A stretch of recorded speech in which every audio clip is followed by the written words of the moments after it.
Hi viewers, welcome to our channel. Balakrishna గారు మనం చూస్తూ ఉన్నాం. హ్యాట్రిక్ హిట్స్ అయితే కొట్టుకుంటూ వచ్చారు. ఒకటి అఖండ, వీరసింహారెడ్డి, భగవంత్ కేసరి, ఈ విధంగా హ్యాట్రిక్ హిట్స్ అయితే ఆయనకు రావడం చూస్తాం. అయితే దీనికి ఒక కారణం ఉందని చెప్పేసి ఆయన చిన్నల్లుడు భరత్ గారు చెప్పడం చూస్తున్నాం ఒక ఇంటర్వ్యూలో. అసలు భరత్ గారు ఏం చెప్పారు ఈ సినిమాల గురించి, బాలకృష్ణ గారికి హ్యాట్రిక్ హిట్స్ పడడానికి గల కారణాలు ఏంటి? సో ఇదే అంశం మీద డిస్కస్ చేయడానికి ప్రజెంట్ మనతో పాటు సీనియర్ జర్నలిస్ట్ జయదేవ్ గారు ఉన్నారు. వాటితో డిస్కస్ చేద్దాం. సో నమస్కారం సార్. నమస్తే సార్, బాలకృష్ణ గారికి ఇలా వరుసగా 3 హిట్స్ రావడానికి ఒక పర్సన్ కారణం ఉండాలని చెప్పేసి ఆయన చిన్నల్లుడు భరత్ గారు ఒక ఇంటర్వ్యూలో చెప్పడం చూస్తున్నాం. మరి ఎందుకు ఆయనకి ఈ విధంగా హ్యాట్రిక్ హిట్స్ పడడానికి గల కారణం ఎవరు, దీనికి గల కారణం ఏంటి మీ ఒపీనియన్? బాలకృష్ణ గారికి ఎవరో ఒక వ్యక్తి వల్ల మాట్లాడదాం తన గురించి. కానీ ఆయనకి మొదటి నుంచి కూడా వృత్తి పట్ల ఉండే నిబద్ధత కానీ, ఆ క్రమశిక్షణ కానీ, టైం అంటే టైమే, 6 o'clock విత్ మేకప్తో సెట్లో ఉంటాడట ఆయన. అంటే ఇదంతా వాళ్ళ ఫాదర్ స్వర్గీయ నందమూరి తారక రామారావు గారి నుంచి నేర్చుకున్న అంశం. ఎందుకంటే ఆయన తండ్రి ఆయన గురువు, ఇండస్ట్రీకి కూడా తండ్రి ఆయన గురువు, ఆయన అభిమాన నటుడు, ఆయనకి ఇన్స్పిరేషన్ అన్నీ బాలయ్య గారికి ఎన్టీఆర్ గారే. సో అటువంటి బాలయ్య గారు మొదటి నుంచి కూడా 40 ఏళ్ళ ఇండస్ట్రీలో కూడా ఇప్పుడు కూడా ఒక రోజు లేట్ అయింది వెళ్ళారని కానీ, లేదంటే ఎక్కడ సమస్య చిరుకుపోయారని కానీ, ట్రాఫిక్లో ఉండిపోయారని కానీ ఈ రోజుకి లేదంట. అంటే అలా ఉండడం ఎంత కష్టం అండి. జనరల్గా మనిషి అన్నాక సహజం కదా, ఒకరోజు లేటుగా లభిస్తాం, లేదంటే ఇంకా ఏదైనా ట్రాఫిక్ అవుద్ది, కార్ బ్రేక్ డౌన్ అవుతుంది, లేదంటే ఇంకా ఫ్లైట్ లేట్ అవ్వడం, ఇలా చాలా ఉంటాయి కదా. అవేవి ఇంతవరకు అవ్వలేదంటే ఎంత ముందు జాగ్రత్తగా ఉంటాడో చూడండి. అంటే ఒకవేళ షూట్ 6 గంటల కంటే ఆయన 3:30కే లేచి రెడీ అయిపోయి మేకప్ వేసుకుని ముందే వెళ్ళిపోయి ఉంటాడంట ఆయన. అలా ఉండబట్టే కదా అది ఎప్పుడు ఆ టైం దాటలేదు. నెక్స్ట్ ఇంకోటి ఏంటంటే, ఈ మధ్యకాలంలో మీరు వరుస హిట్లు అంటున్నారు. 60 ఏళ్ళు పైబడిన హీరోల్లో, సూపర్ స్టార్లలో ఈ విధంగా మంచి హిట్లు వరుసగా అందుకున్న హీరోల్లో బాలయ్య బాబు ఉన్నారనుకుంటున్నాను నేను. ఫస్ట్ థింగ్ ఆయన బోలా శంకరుడు అంటారు అందరూ, చాలా అగ్రెసివ్గా కూడా ఉంటాడు ఆయన. షూట్ జరుగుతున్నంతసేపు కూడా ఇంకా పాత్ర మీద లీనమైపోవడమే తప్ప వేరే థాట్ పెట్టుకోడు ఆయన, వేరే ఆలోచన కూడా ఉండదు ఆయనకి. ఎప్పుడు కూడా సెట్స్లో మహా అయితే ఆయన డిస్కషన్ పెట్టినా మాట్లాడినా ఆయన తండ్రి గురించి, అదే ఎన్టీఆర్ గారి గురించి, ఎన్టీఆర్ గారి సినిమాల గురించి, ఎన్టీఆర్ గారి సినిమాలో డైలాగుల గురించే ప్రస్తావన ఉంటుంది కాబట్టి కానీ మిగతా వాటి మీద ఏమి ఉండదంట. వాళ్ళ మీద వీళ్ళ మీద అవి ఏమి ఉండవు.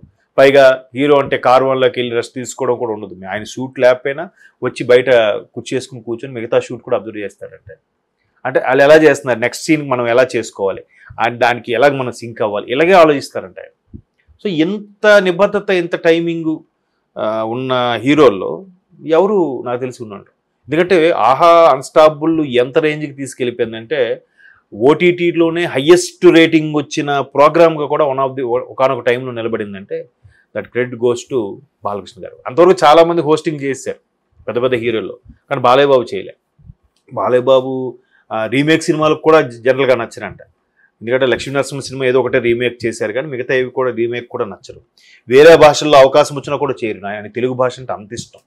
సో ఈ నిబద్ధత, ఈ క్రమశిక్షణ, ఈ ఏదైతే ఉందో పట్టుదల, అలాగే తెలుగు భాష మీద ఉన్న గౌరవం, ఇండస్ట్రీ మీద ఉన్న ప్రేమ, ఇవన్నీ కూడా ఆయన ఇప్పటికీ చూడండి ఏ పబ్లో కానీ ఎక్కడ కానీ జై బాలయ్య అంటారు. సర్టెన్ స్టేజ్ దాటిన తర్వాత ఇంకా జై బాలయ్యతో నినాదాలే మారుమోగుతుంటాయి. అయితే ఈ మధ్యకాలంలో ఆయన వాళ్ళ చిన్నమ్మాయి పేరు ఎక్కువగా వినిపిస్తుంది. ఆవిడ బ్రాహ్మణి, తేజస్విని అనుకుంటా రెండో ఆవిడ.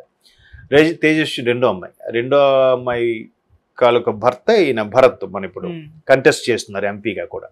సో ఆయన ఒక సందర్భంలో ఏం చెప్పారంటే, తేజస్వినికి కూడా క్రియేటివ్ వాటి మీద మంచి గ్రిప్ ఉంది, అంటే ఇట్లా ఇండస్ట్రీ వైపు వాటి మీద కొంచెం అవగాహన ఉంది. సో దానివల్ల ప్రతిదీ కూడా, పెద్దమ్మాయి ఎలాగో పెద్ద బిజినెస్ ఎగ్జిక్యూటివ్ కాబట్టి ఆవిడ, ఇంకా బాబు అరంగేట్రం చేయలేదు, మోక్షజ్ఞ. సో ఈ రెండో అమ్మాయికి కొంచెం ఎంతైనా మరి సినీ నేపథ్యము ఉన్న కుటుంబం కదా, తాతగారు మంచి నటుడు, ఈయనొక మంచి నటుడు. సో ఇటువంటి నేపథ్యంలో కొంచెం ఆ జీన్స్ ఉంటాయి కదా. సో ఎప్పుడు వచ్చినా బాలయ్య గారితో డిస్కస్ చేయడం ఎలా ఉంటే బాగుంటుంది, లేదంటే ఇట్లాంటి జానర్ ఎంచుకోండి, ఇట్లాంటి కూడా చేయాలి డాడీ మీరు అని చెప్పడం, ఈయన కూడా దానికి అనుగుణంగా మార్చుకోవడం పాత్రని. ఇప్పుడు భగవంత్ కేసరి చూడండి, ఆశాంతం కామెడీ ఉన్నట్టు ఉంటుంది, అమ్మాయిల కోసం చెప్పినట్టుగా ఉంటుంది, ఆడదే అబల కాదు సబల కాదు, బాగా ధైర్యంగా ఉండాలి, నారీమణి శక్తి స్వరూపిలా ఉండాలి అని చెప్పేలాగా ఉంటుంది. కాస్త వెటకారం కామెడీ కూడా భలే ఉంటుంది. భలే ఫస్ట్ ఫైట్లోనే జైల్లో ఫైట్ మీరు చూస్తే భగవంత్ కేసరిలో చాలా బాగా అది కూడా ప్రతిదీ కూడా ఎట్లా సింక్ చేసుకున్నారు.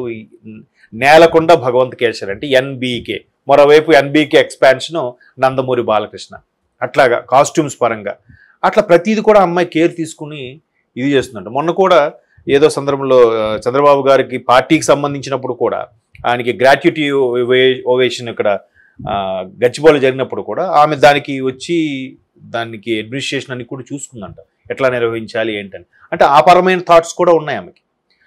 పార్టీ పరంగా కానీ సినిమాల పరంగా కానీ బాలయ్య గారికి మంచి చేదోడు వాదోడుగా డిస్కస్ చేయడం. మిగతా ఇద్దరు పిల్లలు అలా చేస్తారు లేదు, కానీ ఈ అమ్మాయి బాగా చనువుగా చేస్తూ ఇలా ఉంటే బాగుంటుంది అలా ఉంటే బాగుంటుంది అని కూడా బాగా డిస్కస్ చేస్తుందంట. సో మేబీ జనరల్గా పిల్లల్లో ఉండే ఆ ఉత్సుకతని ఆ ఆలోచన విధానాన్ని ఎంకరేజ్ చేయాలి తండ్రిగా. సో ఆయన చేస్తున్నాడు.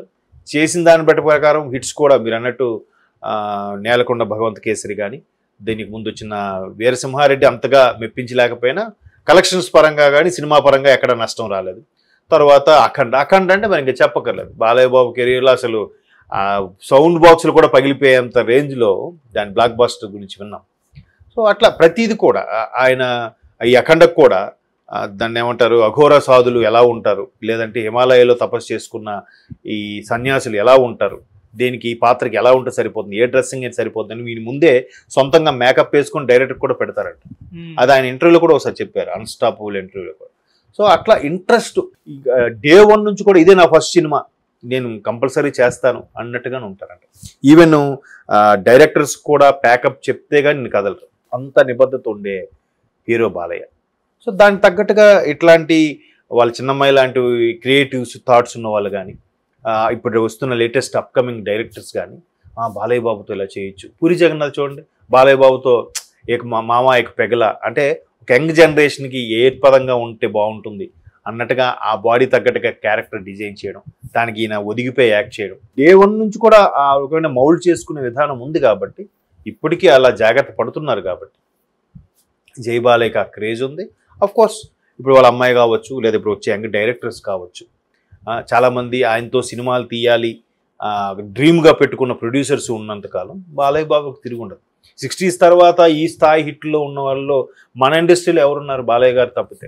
ఈవెన్ చిరంజీవి గారికి కూడా కొన్ని 2-3 సినిమాలు నిరాశపరిచి ఆచార్య లాంటి సినిమాలు. సో బట్ బాలయ్య బాబు గారికి అదేం లేదు కదా, అంటే కలెక్షన్స్ పరంగా వాళ్ళకి వచ్చేసి ఉండొచ్చు కాదనట్లేదు.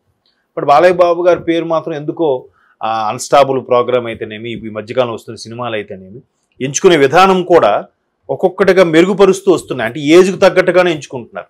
మరీ లవ్ కేటగిరీ లాంటివి కాకుండా, మరీ మాట్లాడితే సుమోలు గాల్లో లేసే లాంటి పాత్రలు కాకుండా ఏజ్ తగ్గట్టుగా ఎంచుకోవడం, ఒక ఫ్యామిలీ ఓరియంటెడ్గా మిక్స్ చేయడం అనేది ఇట్లాంటి బాలయ్య గారు అమ్మాయి వాళ్ళ థాట్స్ మింకిల్ అవ్వడం కానీ, కొత్త కొత్త డైరెక్టర్ల యొక్క అభిరుచులకు అనుగుణంగా ఈయన మారడం, నటించడం, క్రెడిట్ గోస్ టు బాలయ్య గారు ఎక్కువ ప్రయారిటీ. బట్ అటువంటి వాళ్ళు కూడా ఎంకరేజ్ చేయడం అనేది మంచి పద్ధతి.